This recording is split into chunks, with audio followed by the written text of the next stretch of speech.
Bueno, hermanos y hermanas, bienvenidos. El día de hoy pues se me pidió a mí que diera una sesión y yo elegí el tema de la fe, ya que considero que hay mucho que se puede sacar de aquí y creo que pues, esto puede ser muy, muy edificante para todos nosotros. Um, Bien, primero que nada, quiero agradecer a Yerko por darme esta oportunidad y realmente es algo que disfruté mucho hacer. Entonces, una vez dicho esto, y dado que la presentación es un poco larga, me gustaría pues ahora proceder, ¿no? Eh, Bien, primero que empecemos con el contenido, ¿no? Bien, el contenido será este, creo que lo explicaré de una manera muy corta. La introducción, simplemente hablaré un poco de cuál será el enfoque de la sesión, ¿no? También el material que se usará, ¿no? Entonces, esto será útil, pues, para delimitar un poco el qué veremos y qué materiales usaremos, ¿no? Después veremos la pregunta de qué es la fe. Aquí veremos cuán amplia es esta pregunta, ¿no? Y también cómo podríamos abordarla. Después, en el tercer punto, veremos los diferentes análisis sobre la fe, ¿no? Aquí, pues, lo que haré será mostrar el trabajo de distintos autores, ¿no? Y pues de esa manera, pues, podremos comparar sus perspectivas y ver si hay puntos en común, puntos en desacuerdo, etcétera. Después, agruparemos todas estas posiciones en dos grandes grupos, que es la posición de fe proposicional y fe personal, ¿no? Entonces, están estos dos grandes grupos que podemos agrupar, pues, estos diversos análisis. Y esto puede ser útil para después comprender la perspectiva de Craig. Además de que esta división de dos grandes grupos es muy común en estos autores, ¿no? Y en el último momento, en el último punto, pues lo que haremos será llegar a una conclusión, ¿no? Ver qué puntos tienen en común todos y pues también expondré un poco mi postura sobre el tema, ¿no? Entonces, una vez explicado esto de manera rápida, ahora sí pasemos a la introducción. Bien, el enfoque de la sesión, lo que planeo mostrar en esta sesión, o lo que presentaré, son diversos análisis, ¿okay?, acerca de la naturaleza de la fe. Ahora bien, presentaré aquellos análisis que considero son relevantes en contextos cristianos. Existen diversos análisis, sin duda, que son relevantes y que son interesantes por derecho propio. Quizás la fe en los animales, ¿no? Bradley tiene un artículo en donde menciona que los animales, ciertos animales, pueden tener fe, ¿no? Un ejemplo que da es, imagínate que tienes un perro en un tercer piso y el tercer piso se está incendiando y el perro ve que en la parte de abajo está su dueño. Entonces el perro salta a los brazos de su dueño, quizás esperando, creyendo que va a caer en los brazos de su dueño. Algunos autores ven esto y dicen, claramente, hay fe ahí. O podríamos decir plausiblemente que hay fe ahí, ¿no? Si bien estos análisis son interesantes, pues no me parece que sean tan relevantes en contextos cristianos. También hay análisis que hablan de la fe como una especie de herramienta evolutiva, ¿no? Para, no sé, quizás sobrellevar el miedo a la muerte. Si bien me parece que también son interesantes, pues no me parece que sean tan relevantes en contextos cristianos, o no me parece que eso sea lo que nosotros nos referimos cuando hablamos de fe. Una vez explicado esto, también me gustaría, pues claro, resaltar esto para que no decir que esto lo ignoro. Sé que estos existen, pero no es de mi interés presentarlo ahora mismo. Bien, también hablaré del material que uso, ¿no? Básicamente, los análisis que presentaré serán especialmente basados en artículos y autores contemporáneos del siglo XX en adelante, por lo que no me voy a centrar en perspectivas históricas o de grandes autores como Tomás de Aquino, San Agustín, Martín Lutero, etcétera, ¿no? Si bien, claro que considero que son súper importantes, no me centraré en ellos. Una vez explicado esto, ahora sí pasemos al tema de ¿qué es la fe? Muy bien. Para ver cuán amplia es esta pregunta, puse a dos autores, ¿no? John Bishop y Bradley Rettler. John Bishop nos dice en la enciclopedia de Stanford, ¿no? Básicamente esto: fe es un término amplio que aparece en una gran, vamos a decir, que aparece en locuciones que señalan a una gran gama, ¿no?, de fenómenos diferentes. Hablamos de tener fe en que tendrás éxito, a pesar de los contratiempos. Teniendo fe en la democracia, poner tu fe en Dios, creer que Dios existe por fe, siendo una persona de fe, profesar y mantener la fe o perderla, mantener o no mantener la fe en alguien, y así sucesivamente. Bradley nos dice algo parecido. Dice que en los últimos años muchos filósofos de la religión han vuelto su atención al tema de la fe. Dada la ubicuidad es un término que haría referencia a algo así como la omnipresencia, ¿no? O que ese término pues aparece en muchas partes, ¿no? Dado que el término, o sea, la palabra fe aparece en muchas partes, tanto dentro como fuera de contextos religiosos, muchos de ellos han optado por comenzar sus incursiones ofreciendo un análisis de la fe. Pero parece que hay muchos tipos de fe: fe religiosa, fe no religiosa, fe interpersonal y la fe proposicional, por nombrar algunos. Quise mostrar a estos dos autores porque ellos, como pueden ver, nos hablan de distintos tipos de fe, por lo que parece ser que la pregunta es bastante amplia. Así que lo que haré será, a continuación, será mostrar diversos análisis y cómo, ya pasando por un autor en específico, lo que haré será básicamente tener un panorama un poco más general de cómo se clasifican estos tipos de fe, ¿no? Entonces, una vez entendido esto, pues ahora trataremos de examinar las diversas respuestas que se han dado a esta pregunta. Pero antes de continuar, ¿alguien tiene una duda acerca de lo que se va a tocar aquí? ¿O están perdidos? ¿O todo es claro?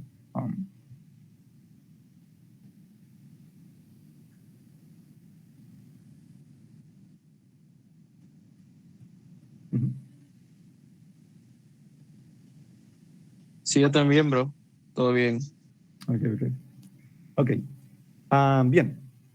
Ahora, presentaré un análisis que me parece de los más sencillos y uno muy común, ¿no? Que puedes encontrar en varios apologistas. Es este. Este autor es un apologista, es Luke Nix, y básicamente nos dice lo siguiente: dice que cuando una persona dice que tiene fe en otra persona, básicamente lo que está diciendo es que confía en una persona, ¿no? Entonces, él dice, por lo general, cuando la persona A confía en la persona B, es porque antes ha demostrado ser digna de confianza, ¿no? Quizás porque lo que ha dicho ha sido verdad, ¿no? Se ha demostrado que lo que ha dicho ha sido verdad, o que ha cumplido sus promesas, ¿no? Entonces, básicamente dice, ok, cuando yo digo que tengo fe en alguien, lo que estoy diciendo es que yo confío en alguien, ¿no? Entonces, una vez entendido esto, también nos dice otro punto importante, que es que la persona B sabe algo que la persona A no sabe. Para que se ejerza la confianza, debe haber una base para establecer la confianza y algo que sea desconocido para justificar actuar sobre la base de la confiabilidad de la persona. O sea, básicamente, una persona te está diciendo algo que no sabe si es verdad o no lo es. Sin embargo, porque en el pasado esa persona ya ha demostrado ser confiable, quizás a través de lo que te ha dicho ha resultado ser verdad o ha cumplido sus promesas, ahora con esto nuevo que te está diciendo o que te está prometiendo, tú quizás, pues claro, confías o dices, ¿sabes qué? Tengo fe en el sentido de que lo que me estás diciendo, pues te lo puedo tomar como algo verdadero o puedo aceptarlo, ¿no? Ok, esto es básicamente el análisis que brinda Luke Nix. Ahora, este análisis tiene algo interesante, que es que habla de la fe como confianza. Más adelante, Luke Nix nos llega a decir algo como lo siguiente. Primero nos dice que la fe no es ciega. Puesto que la fe es básicamente la confianza, la fe, en virtud de su fundación, se basa en la razón. La persona B ha sido fiel en varias experiencias pasadas. Por lo tanto, es razonable concluir que puedes confiar en ella con este nuevo factor desconocido. No hay nada de ciego o ilógico sobre la fe. Quiero llamar su atención en dos cosas. Primero, claramente dice que la fe no es ciega, o sea, no es irracional, porque según él se basa en evidencia del pasado. Antes ha demostrado ser confiable y por eso podemos concluir, ¿no?, que podemos confiar en esa persona con este nuevo factor desconocido. Pero también quiero llamar su atención sobre lo primero que dice. La fe es básicamente la confianza, ¿no? Ahora, quiero decir que este análisis es bastante más común de lo que parece. Sin embargo, creo que también es importante remarcar algunas, vamos a decir, algunas, no tanto críticas, sino algunas especificaciones que otros autores han hecho. Como por ejemplo, podría ser Bradley Rettler. Él dice algo así: por supuesto, así como hay debate sobre qué es la fe, también hay debate sobre lo que es la confianza.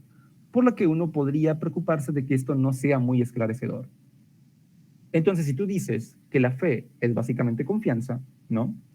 Pero la confianza también está en debate para ver cuál es su naturaleza, parece que no ha quedado muy claro quizás a qué te estás refiriendo o si tu respuesta realmente aclara algo. Antes de pasar a mostrar diversos análisis de lo que es la confianza, ¿alguien tiene una duda acerca de la definición de Rettler o de esto que se está hablando? Sí, cualquier duda, o sea, no importa si sea la más extraña o algo que consideres que no vale la pena, puedes comentarlo, me parece a mí que puede ayudar. Pues yo diría que puedes explicar otra vez que no, no lo entendí. Ok, ok. Quizás ejemplos serían más claros. Supón que tú tienes un profesor, ¿no? Que te está enseñando historia, ¿no? Y el profesor en el pasado, pues, te ha enseñado cosas y tú por curiosidad has dicho, bueno, mi profesor dijo tal cosa. Voy a ver en los libros de historia a ver si lo que me dice mi profesor va de acuerdo, ¿no?, a la opinión de los historiadores. Entonces, lo que el profesor te ha estado diciendo, pues cuando tú lo vas y lo corroboras, resulta que efectivamente tu profesor está en lo correcto. Esas son las posturas de los historiadores, en su mayoría, ¿no? Y ahora tu profesor te está presentando algo nuevo. No sabes si esto nuevo que te está presentando es verdad o no lo es. Pero dado que en el pasado tu profesor ha resultado ser de confianza, básicamente te ha estado diciendo la verdad, parece razonable concluir que esto nuevo que te está diciendo puedes aceptarlo, ¿no?, como verdadero, aun si no lo sabes, quizás porque en el pasado ya ha demostrado ser fiel, ¿no? O lo que te ha dicho ha demostrado ser verdadero. Entonces, algo así se refiere Luke Nix cuando habla sobre su definición de confianza, ¿no? Que tenemos una base para esa confianza, es decir, en el pasado ha resultado ser confiable y bueno, sí, y que desconocemos un factor para poder ejercer la confianza, ¿no? No sé si con este ejemplo quede más claro. Sí, gracias. Ok, ok. Bien, una vez explicado esto, pues ahora pasemos a diversos análisis que se han hecho sobre lo que es la confianza, ¿ok? Swinburne nos dice en el libro Faith and Reason, ¿no? Confiar en alguien es actuar suponiendo que la persona hará por ti lo que sabe que quieres o necesitas, cuando la evidencia da alguna razón para suponer que no puede hacerlo, y donde habrá malas consecuencias si la suposición es falsa, ¿no? Quizás para que quede más clara esta definición, unos ejemplos serían igual que anteriormente, útiles. Son 3 ejemplos. Voy a decirlos rápido porque para no tardar tanto aquí. Bien, supón que tú le prestas un objeto de valor a una amiga, ¿no? Quizás un celular. Compraste un celular nuevo y tú se lo prestas a tu amiga, ¿no? Porque ella te lo pide, porque, no sé, va a grabar un video de una obra de su hija y no tiene un celular. Y tu celular, pues, está a la mano y, pues, tiene buena cámara. No sé, supone eso. Y tú se lo prestas. Pero imagínate que ya le has prestado cosas a tu amiga y resulta que las descompone, te las regresa rotas, rayadas. Entonces, pues claro, tú cuando dices, está bien, voy a confiar en ti, lo que haces es actuar bajo la suposición de que ella cuidará el objeto, es decir, ella hará por ti, tú supones que ella hará por ti lo que ella debería saber o lo que ella sabe que tú necesitas. Que necesitas que cuide tu objeto, ¿no?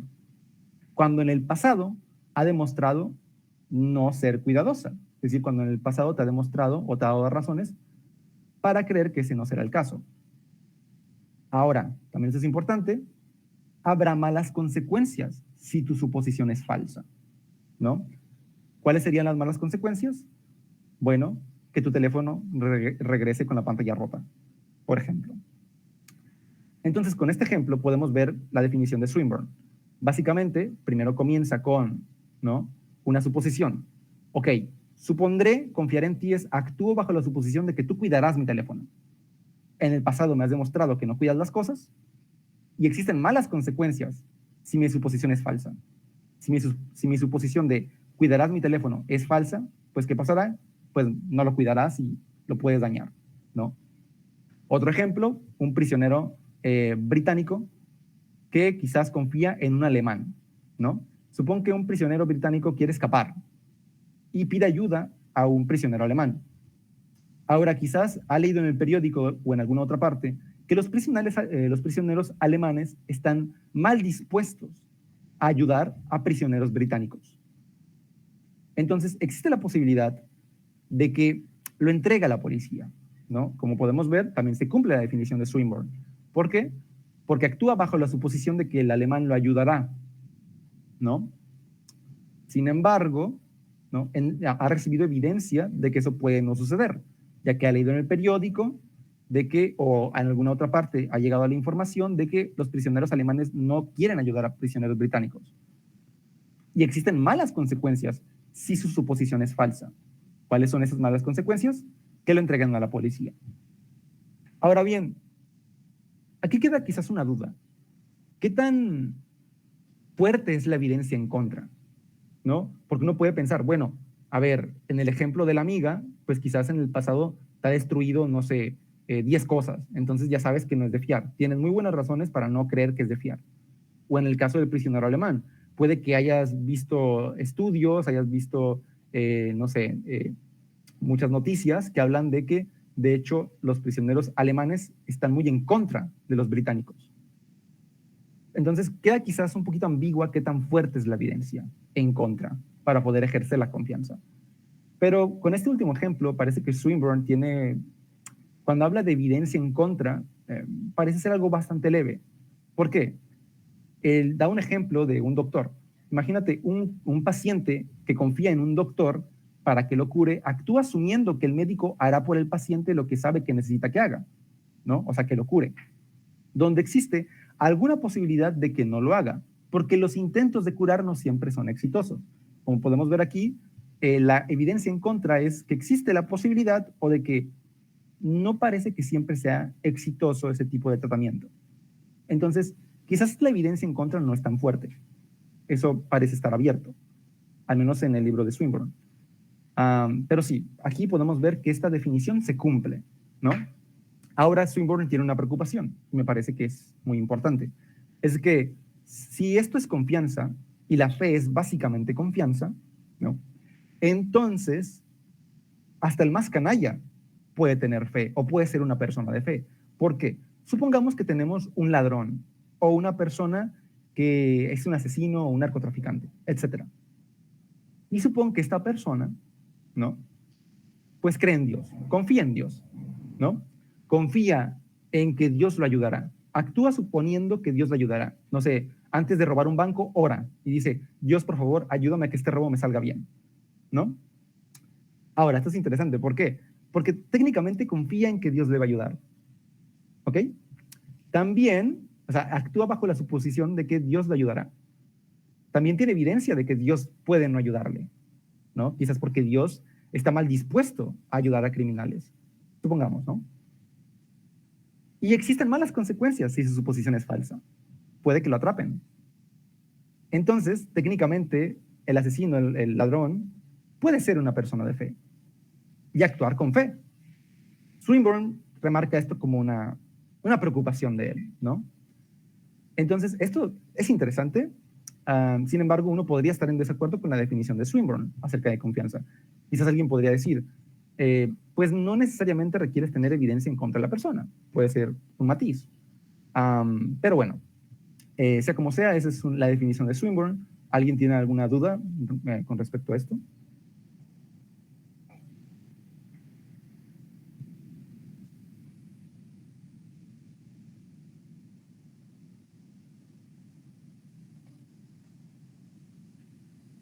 Dale, dale. Bien. Bueno, una vez explicado todo esto, pasemos al siguiente coso. Bueno, quizás si rechazamos un poquito la idea de Swinburne, tenemos otro análisis brindado por Benjamin Macreux, no sé cómo pronunciarlo, perdón, y es básicamente esta sección de pasos. Quizás puede verse un poquito complicado, ¿no? Pero trataré de exponerlo lo más claro posible, ¿no? El primer punto es una persona, H representa una persona, ¿no? Entonces, H coloca ET es confianza, confianza epistémica, ¿no?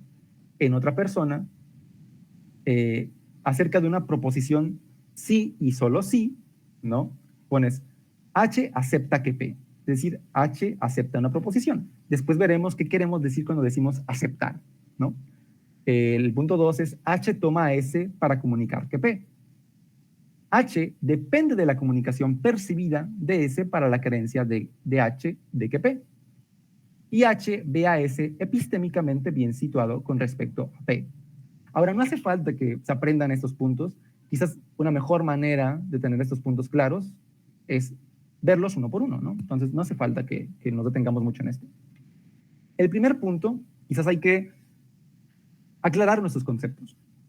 ¿Qué queremos decir con aceptación? Cuando dice H acepta que P. ¿Qué quiere decir eso? Bueno, aceptación, aceptar es actuar como si eso que se acepta fuera verdad, ¿no? Aceptar que P es actuar como si P. Cuando uno acepta una proposición, la trata como verdadera en su razonamiento práctico y actúa como si fuera cierto. Esto lo saco de esos autores, básicamente, ¿no? Entonces, básicamente es como si tú, quizás puede que no estés ni siquiera convencido de que eso es verdad, pero actuarás como si estuvieras convencido o actuarás como si creyeras que es verdad, ¿no? La utilizas en tu razonamiento práctico. Puede que tomes decisiones aceptando o asumiendo esto como verdad, o puede que generes razonamientos también asumiendo esto como verdad, ¿no? O actuando como si esto fuera verdad. Eso es la aceptación. A eso queremos decir con aceptación, ¿no? La creencia es algo distinto. Creer en algo, creer que algo es el caso, creer que algo es así, es considerarlo como cierto, ¿no? Se dice que la creencia es una actitud proposicional. ¿Qué es una actitud proposicional? Una actitud, en este contexto, hace referencia a cosas que pasan en tu mente, ¿no? Una actitud proposicional sería una actitud mental que tenemos acerca de una afirmación, ¿no? Ya sea que la consideramos como cierta o la consideramos como falsa, ¿no? Por ejemplo, por dar dos ejemplos nada más. Entonces, nosotros tomamos actitudes hacia proposiciones, actitudes hacia ciertas declaraciones, ¿no? Por ejemplo, alguien puede decirte, oye, afuera está lloviendo. Tú puedes creer o no creer eso. Tú puedes decir, ah, bueno, es verdad. Es como si tu mente dijera, ah, esto es verdad. O dijera, no, no es verdad. O no lo sé. Entonces, eso es básicamente la creencia. La creencia es tomar algo como cierto, ¿no? Ahora, el último punto puede ser un poquito más complejo, pero igual creo que vale la pena remarcarlo. Sé que suena muy complejo el término voluntarismo doxático, pero lo que hace referencia únicamente es que las personas tienen algún control voluntario o eligen sobre sus creencias.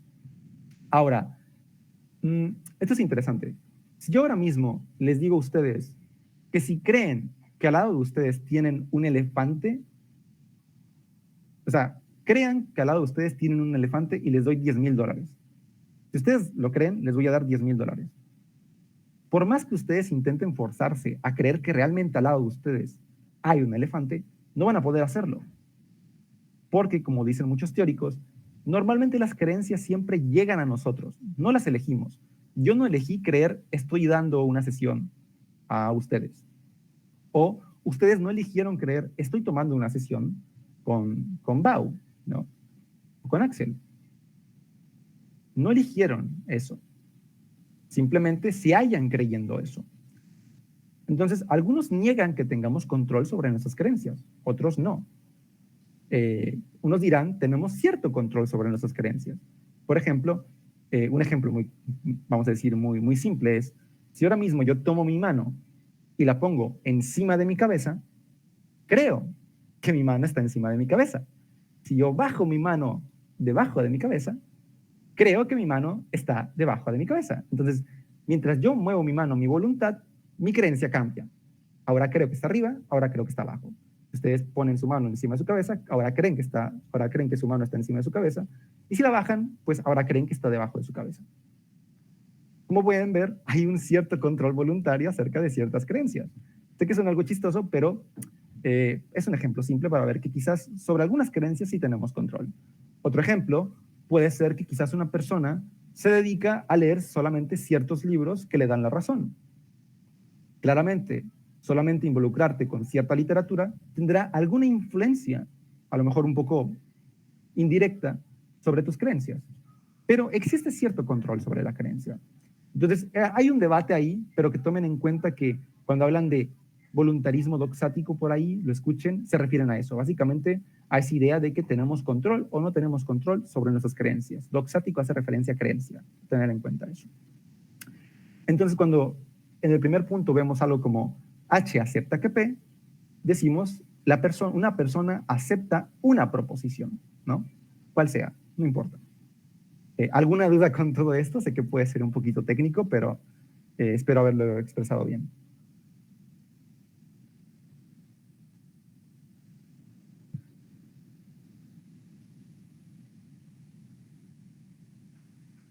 Hola. No, no hay dudas.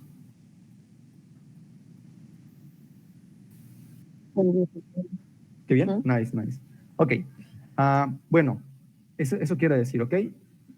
Cuando una persona acepta o tiene confianza epistémica en alguien, esa persona confía o acepta, perdón, no confía, acepta lo que esa persona le está diciendo. Y cuando dice acepta, quiere decir que pues uno lo trata o va a actuar como si fuera verdad, ¿no? O lo tratará como verdad en su razonamiento práctico. Tomar en cuenta eso. Bien, el segundo punto es H toma a S para comunicar que P. Aquí se dice que toma a S para comunicar que P, es porque básicamente cuando yo confío en alguien, entonces yo tomo a esa persona que se supone confío para comunicar aquello por lo que confío, ¿no? Ahora, pero se usa el término tomar en lugar de que la persona directamente lo haga o te comunique.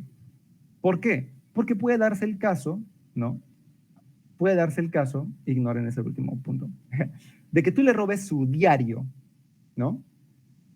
Y que creas quizás lo que está escrito en el diario, pero la persona realmente no tenga ninguna intención de comunicarte eso, ¿no? Sino que tú tomaste su diario y básicamente pues estás confiando, quizás confías en la persona, confías que la persona va a poner cosas verdaderas en su diario, pero la persona no tiene ninguna intención de comunicarte nada. Entonces, pues claro, puede darse el caso de que tú tomes a la persona para comunicar aquello en lo que confías o aquello que aceptas, pero que esa persona en principio no tenga ninguna intención de comunicarte nada. ¿Okay? Eso creo que queda muy simple, es sencillo de entender, ignoren eso, fue un pequeño error. Pero bueno, continuemos con el siguiente punto. ¿O hay alguna duda con respecto al anterior punto? Perdón. Con respecto a tomar.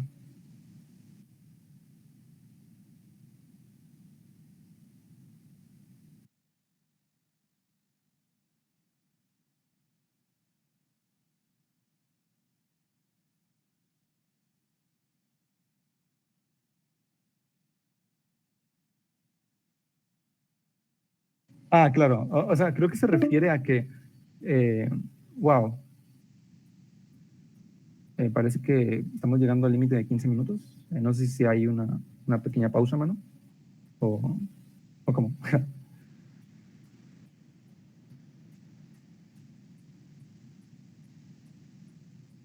Dale, dale. Ok. Entonces, bueno, tomando un poquito esto, bien. Sí, quizás podríamos confiar en las personas a través de lo que dejaron escrito, ¿no? Sin embargo, creo que, a ver, lo que se me referencia principalmente un poquito a ese ejemplo, era que, claro, o sea, confiamos aun cuando las personas no tengan la intención de transmitir algo, ¿no? Pero me parece a mí que los autores de los evangelios sí tenían la intención de transmitir algo, ¿no? Entonces, bueno, puede ser un buen ejemplo también, porque nosotros confiamos quizás a través del testimonio escrito. Entonces, sí, está bien. Bueno, ahora, el tercer punto habla sobre la dependencia. Ahora, esto puede ser un poquito como un poquito, cuando lo leí por primera vez, sí me resultó un poco complejo entenderlo, pero ya una vez, pues básicamente lees un poquito más y te das cuenta de que no es para nada difícil. Básicamente aquí cuando usa el término dependencia, solamente habla de que uno se da cuenta de que tiene una carencia epistémica, ¿no?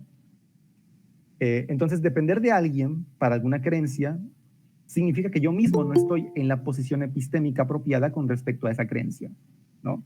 Cuando yo dependo de alguien sobre una proposición, significa que yo no estoy en la mejor posición para saber si esa proposición es verdad o no lo es. A lo mejor alguien cuando va al médico, ¿no? No sabe si lo que el médico dice realmente, pues, es verdadero o no. Uno confía en el médico, uno conoce, cuando hablamos de dependencia, aquí lo que hace referencia a este punto es que uno se da cuenta de su posición epistémica, de su carencia epistémica o cognitiva. Quizás yo dependo de una persona que sí ve, ¿no? Ya que quizás yo tengo alguna deficiencia, ¿no? No puedo ver bien y pues claro, yo me doy cuenta de que mi posición ahí es que tengo una carencia, ¿no? Entonces dependo de alguien más que no la tiene y está mejor posicionado. Entonces, a eso se refiere, ¿no? Bien, entonces a eso hace referencia dependencia. Y el último punto me parece a mí muy interesante, que es que aun si la persona ni siquiera puede reconocer si las razones para creer una proposición son buenas o malas. O sea, supongo que yo confío en una persona que estudia, no sé, física, no sé, física de partículas, y me explica algo, y dice, no, para esta postura hay muy buena evidencia. Quizás yo ni siquiera estoy en posición de juzgar a la evidencia como buena o mala. Quizás aunque se me presentaran las pruebas, no podría ver por qué esas pruebas son buenas. Pero en cambio, cuando yo confío o cuando yo reconozco vamos a decir, mi carencia, yo puedo creer en que son buenas razones, pero a través de la persona, ¿no?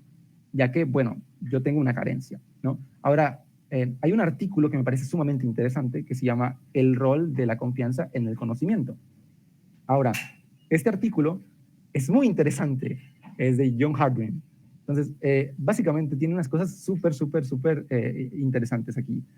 Nos dice, supón que en la comunidad científica hay artículos enormes, o sea, artículos que tienen un montón y un montón de colaboradores.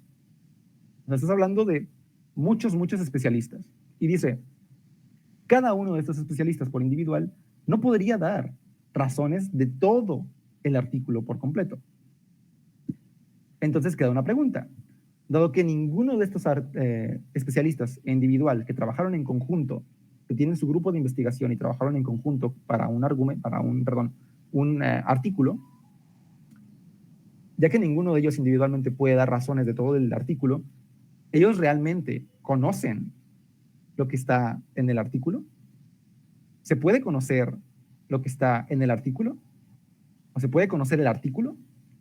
Ya que será humanamente imposible, ¿sabes? Tener esa posición de poder juzgar cada uno de los argumentos o cada una de las áreas y ver absolutamente que todas exponen buenas razones, ¿no? Entonces uno dice, ok, ¿cómo podríamos decir que una persona conoce estos artículos? Entonces ahí es donde se agrega la idea de, bueno, nosotros reconocemos nuestra carencia y dependemos de otros especialistas, aun cuando nosotros ni podamos juzgar si las razones que están dando son buenas o no. Esto es interesante, no me voy a meter a profundizar tanto en ello, simplemente les digo que este tema es muy fascinante y realmente podrían ustedes revisarlo por su propia cuenta. Pero bueno, lo que quiero que se queden con este punto es que en la dependencia uno reconoce que tiene una carencia epistémica y ya está, ¿no? Eso es lo que quiero que se queden, que uno reconoce que tiene una carencia. Ahora bien, eso me parece que queda claro, ¿no? Que uno cuando va a confiar en alguien dice, ok, tú estás mejor posicionado que yo. Yo me doy cuenta que no estoy tan bien posicionado, a lo mejor como tú, con respecto a una creencia, a alguna proposición o alguna cosa, ¿no? Entonces sí, bueno, eso me parece que queda claro. Y ahora, bueno, El último punto es que el que comunica, no solamente nosotros reconocemos que estamos mal situados, sino que reconocemos que la persona está bien situada, ¿no? Aquella persona en la que confiamos, pues nos damos cuenta de que esa persona pues tiene autoridad o es digno de ser escuchado, ¿no? Entonces, sí, él tiene un estatus epistémico o cierta autoridad que nosotros no tenemos. Y bueno, eso es interesante. Y creo que de esa manera podemos entender de una mejor manera, vamos a decir, de una manera mucho más clara, ¿a qué se refería el autor Benjamin cuando hablaba de todos estos puntos? Primero, una persona acepta una proposición. Segundo, tú tomas a esa persona como un medio para adquirir esa información. No importa si la persona tenía la intención de transmitírtela en primer lugar o no. Después, uno reconoce que está mal situado. Y después, uno reconoce que la otra persona está bien situada. Ojo, no los digo en orden, no es que realmente esto se dé como por orden, como primero uno, luego dos, luego tres. O sea, no estamos hablando de orden, simplemente son enumerando requisitos, ¿no? Y quiero decir, por último, que esta idea de que la fe implica de alguna manera, o uno de sus componentes es la confianza, es la posición mayoritaria entre los filósofos. Ahí damos un pequeño grupo, ¿no? Adams, Alstom, Weiner, Bishop, Evans, Kemp. Entonces, hay un montón de autores, básicamente, y hay muchos más, que claro, toman a la confianza como un componente clave o el componente clave de la fe. Entonces, Lukács no estaba tan alejado cuando realmente hablaba de la fe en términos de confianza. Quizás podremos matizar más su idea, ya que muchos de ellos, bueno, varios de esos filósofos, algunos, no todos, sí creen que además de la confianza hay otros factores, ¿no?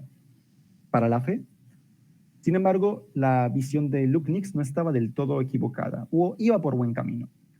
Entonces, una vez entendido esto, ya expusimos pues diversos análisis de lo que es la confianza, pues ahora sí pasemos a otro, vamos a decir, otro requisito que algunos encuentran en la fe, ¿no? Quizás algunos han escuchado por ahí, ¿no? Que la fe es mera creencia. Esa es otra posición popular que quizás no puse en esta presentación, pero ya verán que es igual relevante para el siguiente punto que se va a tocar. El doctor Brian Bayard nos dice lo siguiente, ¿no? Si tengo fe en que P, entonces deseo que P. Si tengo fe en que los osos polares se extinguirán, entonces deseo que los osos polares se extingan. Básicamente, aquí el doctor Brian Bayard lo que agrega es decir, bueno, cuando yo digo tengo fe en P, a lo que me refiero es básicamente que yo en parte deseo que eso suceda, ¿no? Ahora, una vez explicado esto, y antes de avanzar al siguiente punto, me gustaría preguntar, ¿quedó claro el tema de la confianza? ¿Hay algún punto que no lo entendieran bien? O algo con esto del deseo.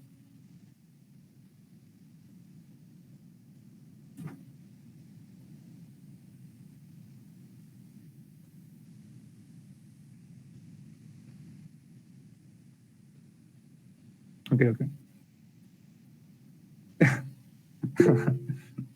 Bueno, entonces, bien, algunas personas dicen que la fe es mera creencia, ¿no? Esto es importante y me gustaría que lo mantuvieran en mente hasta allá. El doctor Brian Bayard también nos dice que la fe no es mera creencia. ¿Por qué? En el sentido del filósofo, creer que P solo significa considerar que P es verdad, ¿no? O considerar a P como verdadero. No tiene por qué ser una convicción especialmente sentida o especialmente fuerte. Uno puede creer en cosas, un montón de cosas que son aburridas, como por ejemplo, tengo 2 fosas nasales, o todos los perros son mamíferos. Claramente, entonces, muchas creencias no son instancias de fe. No tengo fe en que tengo 2 fosas nasales o que todos los perros son mamíferos, aunque creo estas cosas. Entonces, he escuchado a más de un apologista decir que la fe es mera creencia. Ok, si bien es interesante, podríamos quizás matizar un poquito más esto y agregar que, bueno, a lo mejor tú crees y además, no sé, deseas que esto sea así, ¿no? Después hablaremos un poquito más de esto. Pero esto queda claro, ¿no? En el sentido filosófico, creer solo significa que consideramos algo como verdad. Y pues creemos un montón de cosas que son aburridas, como tengo 2 fosas nasales, tengo una mamá. Bueno, eso es importante, pero bueno. Tengo una mamá, tengo un PUC, son creencias y no tengo fe en ello, básicamente. Esto queda claro, ¿verdad?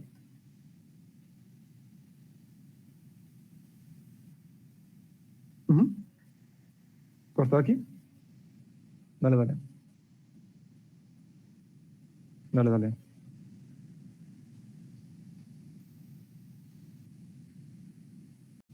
Bueno. Es que Bien. ni siquiera ha llegado Taro. Ok, ok. Bueno, una vez ya expresado esto, ya he explicado el tema de que la fe no es mera creencia, pues ahora sí pasemos al siguiente punto. Es ahora sí meternos al trabajo de Elizabeth Jackson, la cual considero que es un gran referente respecto a este tema, ¿no? Pero bueno, ella nos dice que la fe es un compromiso de confianza. De nuevo, vemos el término confianza entrar en las definiciones de fe, ¿no? Hacia algo o a alguien, ¿no? La fe nos ayuda a alcanzar nuestras metas, mantiene nuestras relaciones seguras y nos permite retener nuestros compromisos a lo largo del tiempo. La fe es, por lo tanto, una parte central de una vida floreciente. Bien, una vez entendido esto, quizás antes de pasar a desglosar esta definición, sería más útil meternos a por qué termina concluyendo esto, ¿no? Que es mirar las distinciones que ella hace respecto a la fe. Para eso, pues me guiaré un poco en su trabajo respecto a las distinciones que tiene y ella los engrupa me parece, en 4 grandes grupos, que es fe centrada en la actitud, fe centrada en la acción, fe que, fe en, fe religiosa, fe no religiosa, fe mundana y fe importante, ¿no? Esto lo podemos encontrar tiene una entrada, también tiene un artículo que es Faith, ¿no? Es básicamente ese artículo que está en la parte de arriba, el título.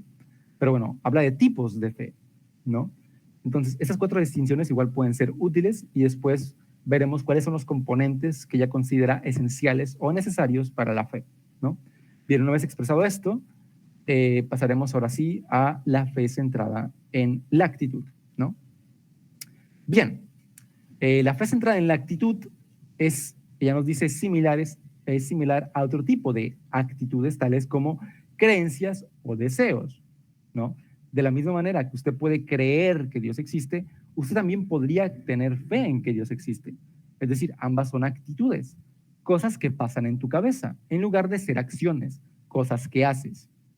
Bien, ahora, ella divide en 2 tipos vamos a decir, tiene 2 componentes, la fe centrada en la actitud. Uno es lo que ella llama el componente cognitivo, ¿no? Mientras que algunos sostienen que la fe implica creencia, ¿no? Es un componente cognitivo.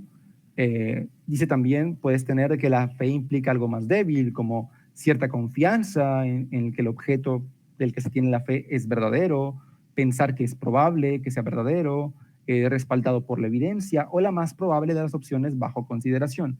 He visto algunos autores que hablan del componente cognitivo como una evaluación respecto a la verdad o la falsedad de una determinada proposición. Ahora, esto está en debate, sin embargo, pues puede ser una manera de entender un poquito esto. Ahora, después está la evaluación positiva, que tiene que ver más con los deseos, ¿no? Entonces, cuando yo digo que tengo fe en algo, no solamente creo de alguna manera o considero que es probable que eso pueda suceder, sino también quiero que esto suceda. Un ejemplo, para hacer esto un poquito más claro, puede ser que tú digas, tengo fe en que el equipo de mi amigo de básquetbol ganará el partido. Si yo digo eso, si yo digo tengo fe en esto, hay 2 cosas ahí. Una es que yo al menos creo que es probable que mi amigo gane. No tiene sentido decir, tengo fe que mi amigo va a ganar y sin embargo estoy 100% convencido o creo fervientemente que va a perder, ¿no? Entonces, cuando yo expreso tengo fe en que va a ganar, al menos creo que es probable, creo que la evidencia apoya un poco eso, ¿no? Y bueno, entonces cuando yo digo tengo fe en que mi amigo va a ganar, de alguna manera, pongo sobre la mesa un componente cognitivo, una creencia, pensar que es probable, etc. Ahora, también una evaluación positiva. Es decir, también no solamente creo esto, sino también deseo que esto suceda. Por ejemplo, no tendría sentido decir, quiero o tengo fe en que mi amigo va a ganar y sin embargo no deseo que gane o deseo que lo aplasten. No tiene sentido eso. Entonces, por lo tanto, tendría mucho más sentido que cuando yo digo tengo fe en que mi amigo va a ganar el partido, no solamente expreso que creo que es probable o que creo que va a suceder, sino también deseo que suceda. Entonces, para Elizabeth Jackson, la fe centrada en la actitud, pues tiene dos componentes. Uno cognitivo, ya es una creencia o algo más débil, quizás pensar que puede suceder, confiar un poco en ello, o desear, ¿no? Entonces, ¿alguna duda con respecto a este punto?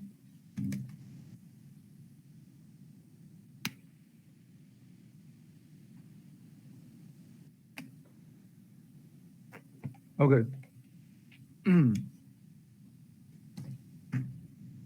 Ahora, fe centrada en la acción.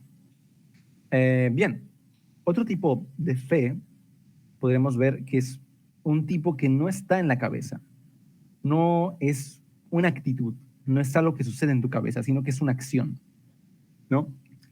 Este tipo de fe es similar a un salto de fe, un acto de confianza en alguien o algo. Por ejemplo, si tu amigo promete recogerte en el aeropuerto, esperarlo en lugar de llamar un taxi demuestra que tienes fe en que te recogerá, ¿no? Caminar por un puente que, bueno, está balanceándose y parece que se va a caer, demuestra al menos que tienes fe en que el puente te va a sostener, ¿no? Etcétera, etcétera. O cuando no sé si han visto esos reels, ya son antiguos, en donde las personas se dejaban caer hacia atrás y había una persona que las iba a sostener, pues al menos eso demuestra que tienes cierta confianza o fe en que la persona te va a atrapar. Y así con varios otros ejemplos. Básicamente la fe centrada en la acción sería algo así como nosotros tomar acciones o hacer actos, ¿no? Más que cosas que estén pasando en nuestra cabeza y que deseemos o que creamos, ¿no? Bueno, también es importante tener en cuenta este punto que Elizabeth que remarca, es que no necesariamente tiene que ser una acción que lleves a cabo, sino puede ser una mera disposición, ¿no?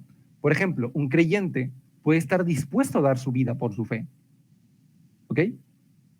Pero no hace falta que dé su vida por su fe para que tenga fe centrada en la acción. Simplemente con tener la mera disposición, ¿no?, de querer hacer eso, ya nos habla de que tiene fe centrada en la acción. Entonces, la disposición, pues básicamente es una disposición a actuar de determinadas maneras, de maneras, perdón, como maneras que demuestren confianza, maneras que impliquen riesgo, ¿no? Entonces, ese sería el tipo de fe centrado en la acción. Bien, creo que esto queda bastante claro. ¿O alguien tiene alguna duda? Igual.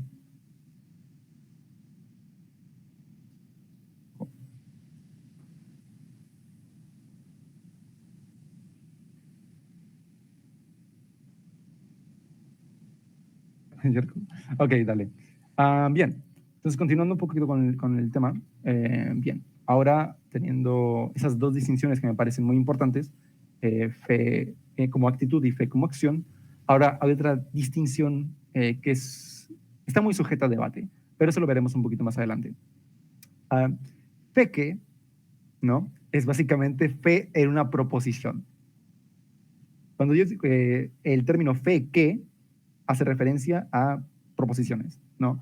Por ejemplo, cuando yo digo tengo fe en ciertas proposiciones, pueden ser proposiciones como Dios existe, ¿no? Esa es una proposición. Y yo puedo tener claramente, pues, fe a ciertas proposiciones.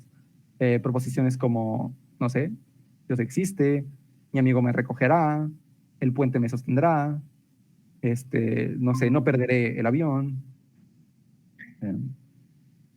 Ok, no perderé el avión. Son todas proposiciones.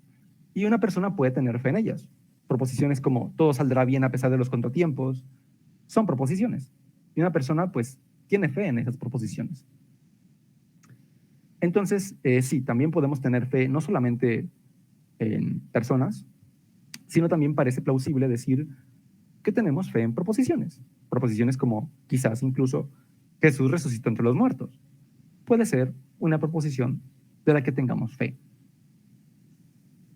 Entonces, bueno, para algunos la fe en ese sentido es como una actitud proposicional, ¿no? Son actitudes que tomamos, es decir, recordemos, actitudes hacen referencia a cosas que pasan en nuestra mente a la hora de evaluar una proposición, ¿no? Es una actitud mental, es algo que sucede en nuestra mente a la hora de evaluar una proposición. Entonces, una vez dicho esto, creo que esto queda claro, también que podemos tener fe en proposiciones y claramente fe también en personas. La fe en no es fe hacia proposiciones, sino fe hacia personas o ideales también. Por ejemplo, tener fe en sí mismo, fe en la democracia, fe en su cónyuge, fe en un partido político o fe en el reciclaje. No solamente de referencias a personas, sino también a ideales. Y esto es muy común también en la literatura sobre este tema. Entonces, sí tener en cuenta esto también, ¿no? Esta distinción que me parece sumamente importante y puede ayudarnos un poquito a entender una discusión que vendrá más adelante. ¿Alguna duda con respecto a esto o todo claro?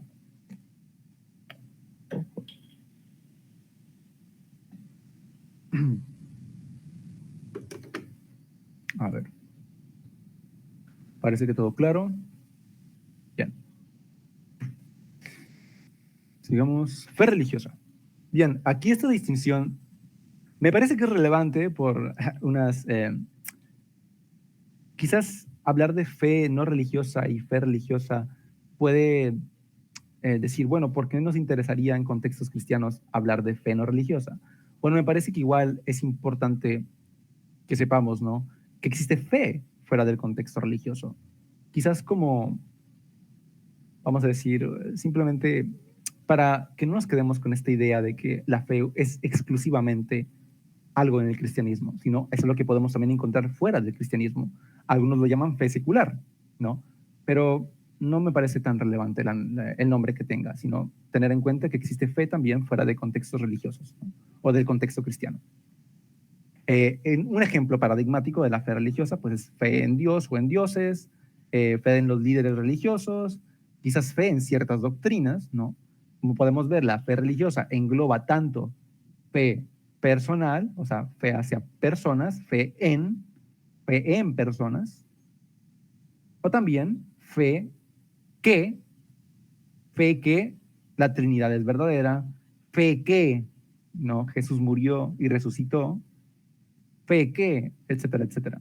Entonces, vamos a decir, la categoría de fe religiosa incluye tanto fe personal o fe en personas como fe proposicional, ¿no? Tener en cuenta eso. Algunos dicen que la fe religiosa es fe hacia proposiciones religiosas, ¿no? Ya está. Pero algunos creen que es un poquito más complicado porque también implica no solamente fe en proposiciones, sino también fe en personas. Por ejemplo, los cristianos afirmaremos que Dios es una persona o son tres personas. Entonces tenemos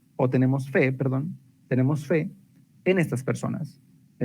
Y es una fe personal, no solamente de proposiciones. Entonces, bueno, teniendo en cuenta esta distinción, o vamos a decir, esta categoría de fe religiosa, podemos pasar a la fe no religiosa, que es un compromiso de confianza que puede ir más allá, claramente, de terrenos religiosos, como son con otras personas, como un amigo, como tu esposa, ¿no?, etcétera, etcétera. Son compromisos que son con otras personas o consigo mismo, con sus propias metas, o con ciertos ideales, ¿no? Entonces, la fe también la podemos encontrar fuera de contextos o religiosos o fuera de contextos cristianos, ¿no? Tener en cuenta eso. Y bueno, ahora, el último punto o la última distinción es la fe importante y la fe mundana, ¿no? La fe importante involucra tanto a personas, valores, ideales, que claramente son fundamentales para nuestras vidas. Son fundamentales para nuestras metas, para nuestros proyectos. Y puedes dar muchos ejemplos de la fe importante. Pues tu fe religiosa es algo importante. Claramente tu compromiso con el cristianismo es algo importante. La fe que tienes hacia tu esposa es algo importante. La fe en tus valores políticos, en tus principios éticos, etcétera, etcétera. Estos, vamos a decir, se les considera importante porque son más difíciles de abandonar y marca mucho más tu manera de actuar. Entonces, son importantes en ese sentido. La fe mundana, por su parte, ¿no? Pues se puede encontrar en cosas y son compromisos que podemos abandonar con mayor facilidad. Por ejemplo, puedo tener fe en que la silla de mi oficina me sostendrá, fe en que en mi picnic no lloverá, fe en que el equipo de fútbol de, no sé, de mi novia ganará, etcétera, etcétera. Entonces, son compromisos, sí, quizás de alguna manera, pero estos se pueden abandonar con mayor facilidad. Y sí, bueno, y pongo ese último punto de abandonar compromisos. La fe importante está asociada con compromisos centrales que dan forma a la vida y la fe mundana no, ¿no? Son compromisos casuales que podemos abandonar fácilmente. Una vez explicado esto, ¿alguna duda? ¿O todo bien?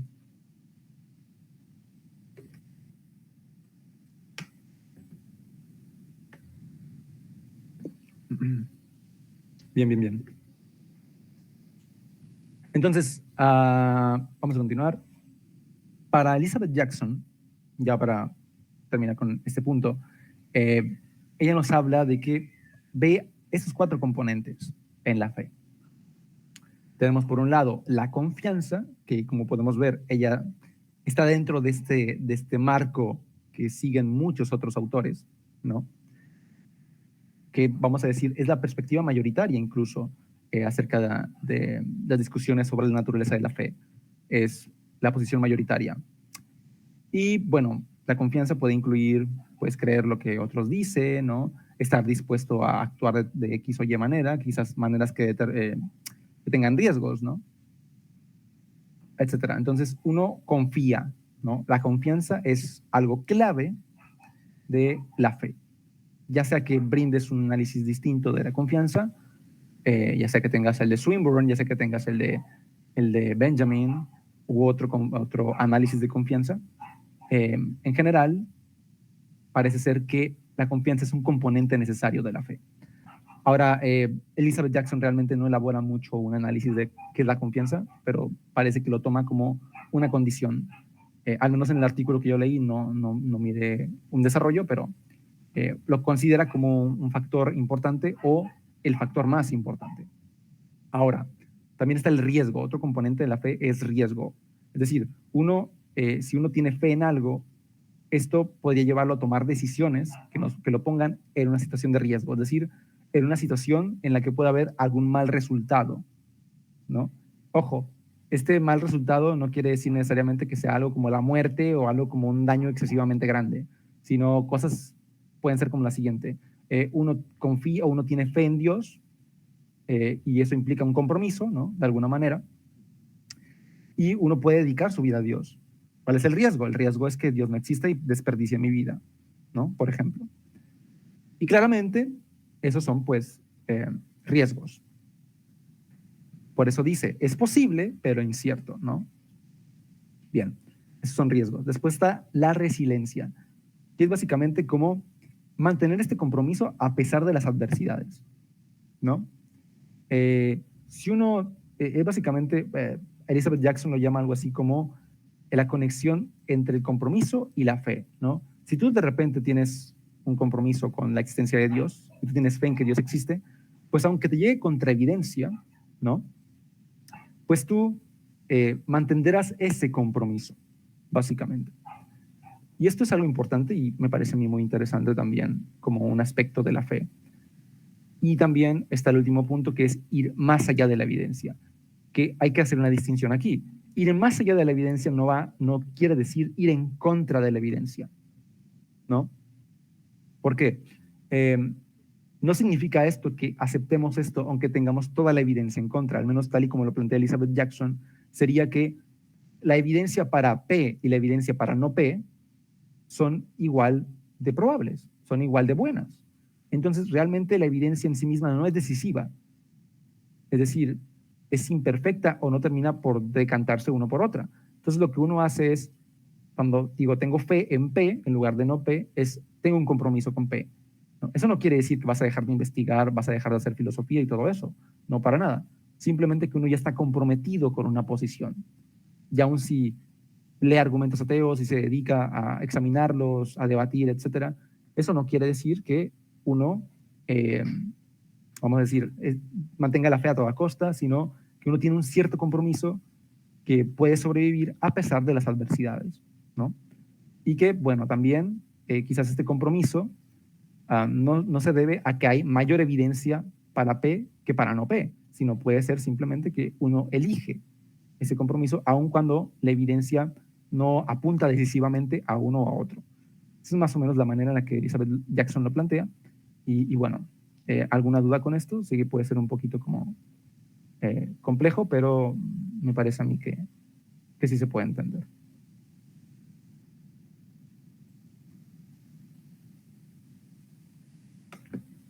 Ok. Está bien, está bien. Entonces, bien. Ahora, una vez expuestos estos diversos análisis, trataremos de ponerlos todos en dos grandes grupos: fe personal y fe proposicional. ¿Ok? Pues la fe personal, pues claramente hace referencia a personas, ¿no? Tiene como objetivo a las personas. Y la fe proposicional, pues a proposiciones. Ahora, quiero remarcar esto, que esta es una distinción muy común, es una distinción común a la mayoría de estudiosos de este tema, ¿no? Es decir, si te vas tanto a Elizabeth Jackson, a Benjamin, y te vas a Bradley Rettler, a John Bishop, a todos estos manos, básicamente encontrarás esta distinción de fe proposicional y fe personal. Ahora, hay un debate respecto a esto. ¿Cuál es el debate? El debate es básicamente si la fe personal es reducible a la fe proposicional. Es decir, cuando yo digo, tengo fe en mi amigo, o tengo fe en mi esposa o en mi novia, unos dicen, eso se traduce a que tengo fe en proposiciones como mi esposa o mi novia no me va a engañar, mi esposa o mi novia se toma en serio el compromiso, etcétera, etcétera, ¿no? Entonces podríamos desglosar la fe personal en fe proposicional, o eso proponen algunos. Entonces, si bien el debate está abierto y hay mucha discusión acerca del tema, pues que sepamos que esta distinción pues es común al menos en la mayoría de autores sobre este tema. Bien, una vez explicado esto y tomada en cuenta esta distinción, es útil pasar ahora sí a lo que Craig dice respecto al tema. Me parece que esta distinción es útil ya que Craig la utiliza. Ahora sí, a la discusión de Craig. Primero, Craig hace una pequeña crítica a la manera de proceder de algunos filósofos cristianos. Él dice que normalmente los filósofos, a la hora de investigar la naturaleza de la fe, lo que hacen es partir de investigaciones del uso común del término fe, ¿no? De cómo las personas utilizan el término fe. Y luego también investigan sus intuiciones personales respecto a lo que entienden por fe. Y dicen que los resultados de esas investigaciones, ¿no? Tanto del cómo lo usan en determinados contextos, como al cómo sus intuiciones marcan que es correcto usar fe y no usar fe, dice que es incorrecto llevar estos resultados inmediatamente al contexto cristiano y decir, a esto se refiere la fe cristiana también. Entonces Craig lo que dice es, pues uno debería comenzar primero viendo cuáles son nuestros compromisos según la Escritura. Entonces, para él es importante claramente distinguir entre la fe secular.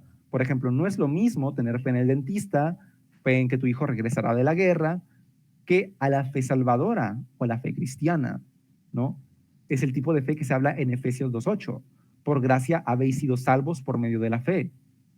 Por fe salvadora, Craig se refiere, pues, al tipo de fe que es instrumental para la salvación, una fe que es necesaria para la salvación. Y ahí lo que hace Craig en una charla que tiene en la EPS, ¿no? En la Sociedad Evangélica Filosófica, Sociedad Filosófica Evangélica, lo que hace es básicamente decir, bueno, ¿Qué nos dice la Biblia? ¿O cuándo se usa el término fe en la Biblia? ¿Y para qué se usa? ¿No? ¿Y cómo lo entienden los autores? Entonces, ahí nos dice que el testimonio de fe del Nuevo Testamento, ¿no? Pistis, se encuentra en todos los libros del Nuevo Testamento. Y que cuando escuchas este término, ¿no? Siempre se hace referencia, o cuando lo usan, siempre lo usan, excepto algunas excepciones, pero casi siempre lo usan, para relaciones divino-humanas. Es decir, una característica interesante al menos de la fe del Nuevo Testamento, o de la manera en la que es usado el término fe en el Nuevo Testamento, ¿hola? Ok, la manera en la que es usado fe en el Nuevo Testamento es que es usado para la relación de personas humanas con Dios, ¿no? Relaciones divino-humanas, por un lado. Después, tenemos también que Craig se une, digamos, a esta visión mayoritaria de que de alguna u otra manera la fe implica confianza. Porque, bueno, él también dice que la fe bíblica, existe un consenso de que su significado fundamental que une los distintos usos de este término, pues es la confianza o la confiabilidad, ¿no? Entonces, claro, dice, los distintos significados de pistis se unen en lo fundamental por la confianza o la confiabilidad. En el Nuevo Testamento, tal fe relacional es el corazón de la fe salvadora, ¿no? La confiabilidad o la confianza. Entonces, básicamente, Craig nos avienta dos cosas interesantes aquí. Por un lado, el término fe es usado para relaciones divino-humanas, y por el otro, al menos en el Nuevo Testamento, ¿no?, es usado para confianza. Una vez dicho esto, ¿no?, una vez expresado cómo la Biblia o el Nuevo Testamento usa el término fe, pues ahora podemos entrar a uno de los debates, si no es que el debate más importante o más interesante respecto acerca de la naturaleza de la fe, perdón. Es si la fe implica creencia, especialmente la fe salvífica, ¿no?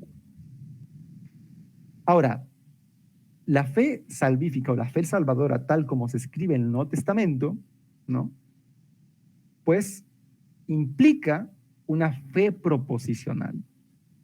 Es decir, vamos a decir, uno tiene fe en las proposiciones tales como la existencia de Dios, el hecho de que Cristo sea el Hijo de Dios, su resurrección entre los muertos, su señorío, y así sucesivamente. Tal fe proposicional, uno no puede, sin tal fe, uno no puede ser salvo. La Biblia parece ser clara con eso. Parece ser que la fe que nos salva, en ese sentido, es una fe que incluye, al menos, o implica las proposiciones, o vamos a decir, tomar en cuenta, o fe en ciertas proposiciones, las cuales son esas que ponemos que puso Craig en ejemplo. Bien, ahora pone varios versículos que apoyan un poco esta idea. Dice, Jesús dice que a menos que uno crea que Él es el elegido enviado por Dios, uno no será salvo, ¿no? Claramente, aquí solamente pongo el versículo, pero si ustedes van a mirar la charla que él tiene en la EPS, ustedes podrán ver que hace un análisis del término pistis, ¿no?, o los diversos términos que son usados, y concluye que hacen referencia a creencias, ¿no?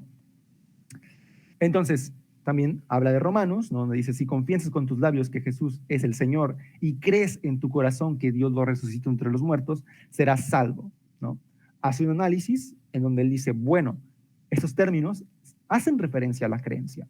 Cada vez que son usados, hacen referencia plausiblemente, parece ser, no encuentran otra manera significativa de usarlos, sino es hacia creencia.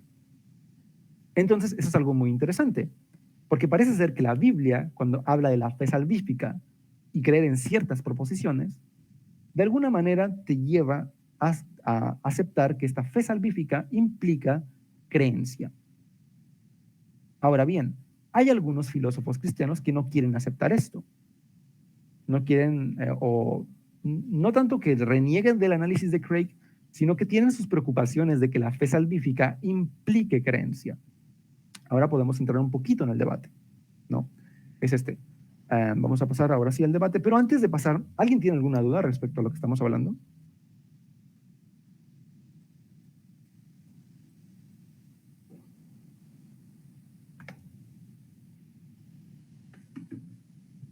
Ok, parece que no. Entonces, bien, una vez entendido esto, ahora sí, pasemos a, vamos a decir, a la parte me parece más crucial del debate, o donde puede verse un poquito por qué hay personas que no quieren decir que la fe implica creencia. Bien, analicemos un poco el debate. William Alston ha sido una de esas personas que han salido a decir que la fe preferiblemente, también Richard Swinburne llegó a decir en su libro, The Faith and Reason, que la creencia es involuntaria, ¿no? Y de que si la fe implica creencia o si la fe, uno de los componentes principales de la fe es la creencia o el principal componente de la fe es la creencia, entonces, pues la fe es involuntaria, ¿no?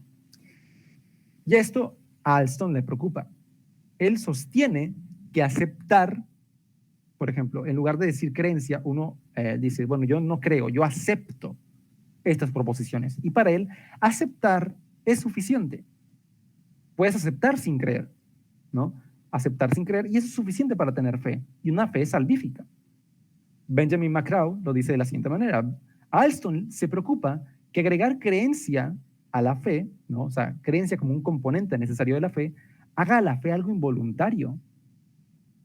Ya que hablamos antes, ¿no? Que muchas de nuestras creencias no elegimos tenerlas.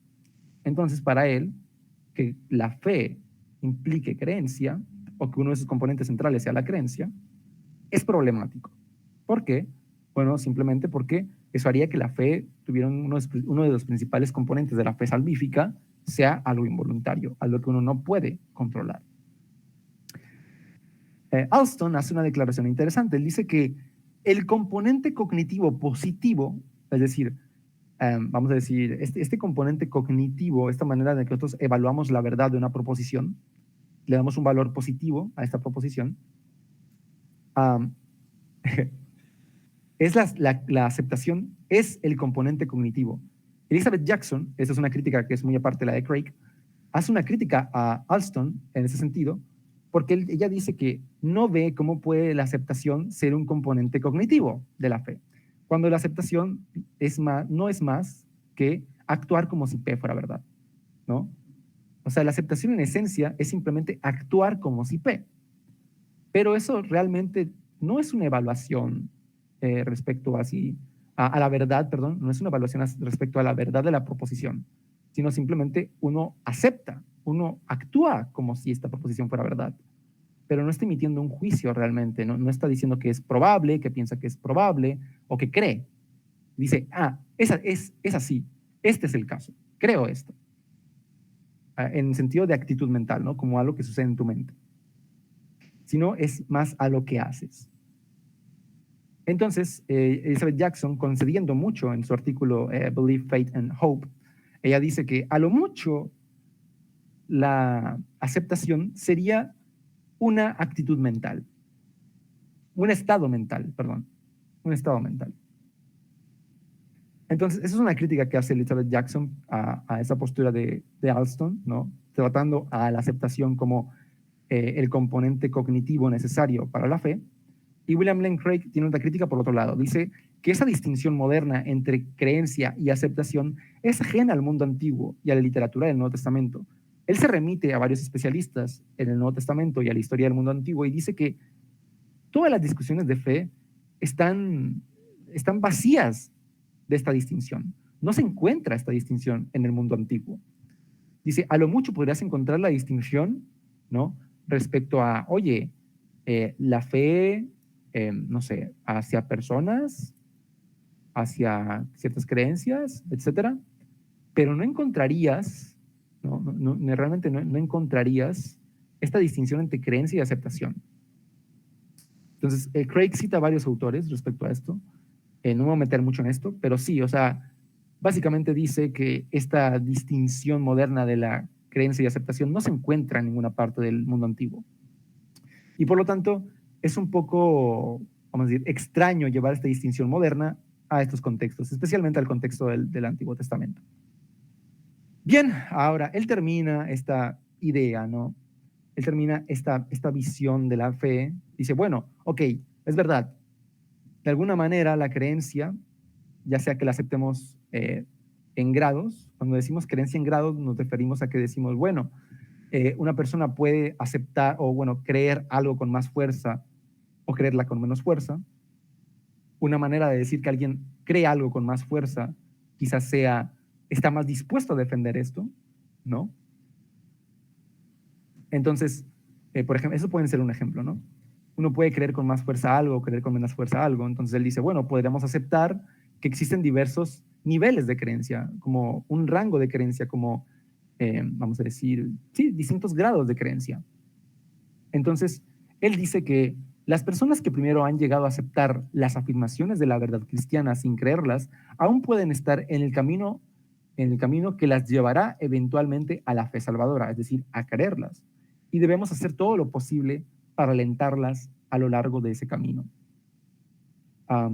Quizás una persona que acepte, bajo la visión de Craig, que acepte estas proposiciones esenciales para ser salvo, no está teniendo fe salvífica bajo la visión de Craig.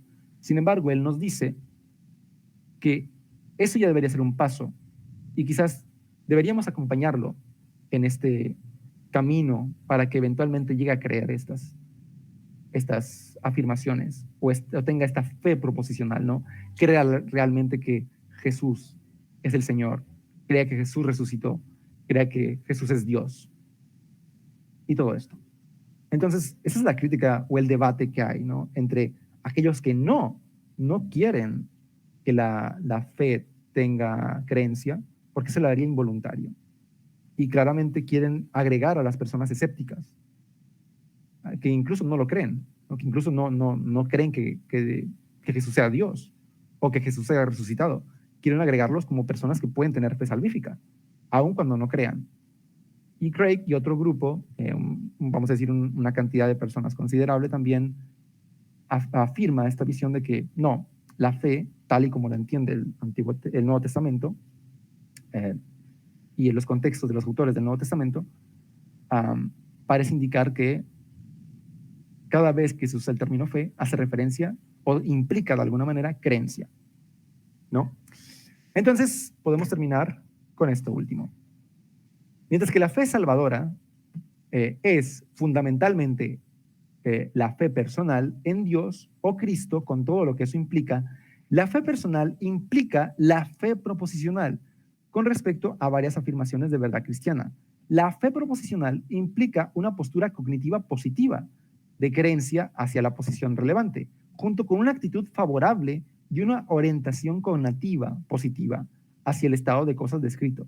Sé que eso puede sonar muy técnico, pues hay que recordar que el contexto es básicamente una charla entre filósofos. Sin embargo, a lo que se le refiere es básicamente que él vea la fe salvadora como un paquete, podemos decirlo, en donde incluye la fe personal, y la fe personal incluye o implica la fe proposicional.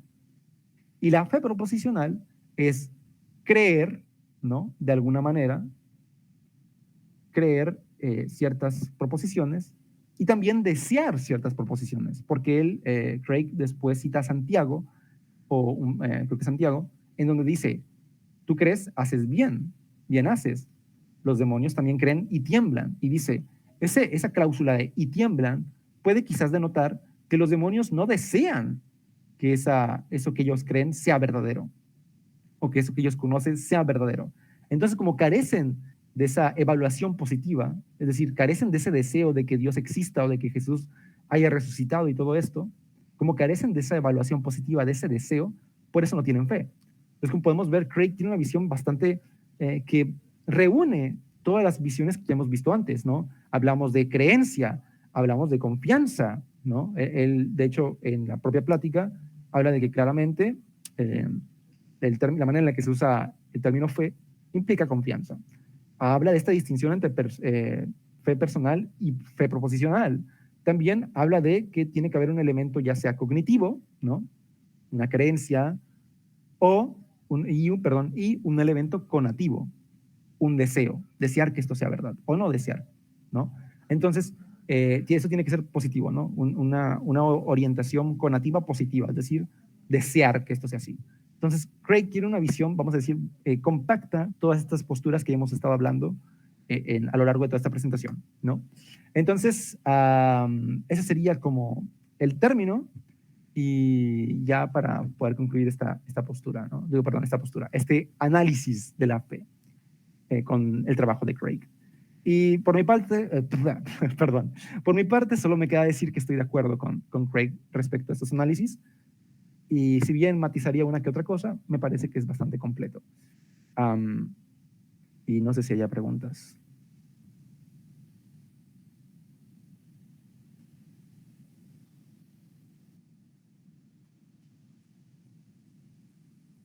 Ok, ok. Bien, bien, bien. Entonces, sí, me parece a mí que termino esto, sí.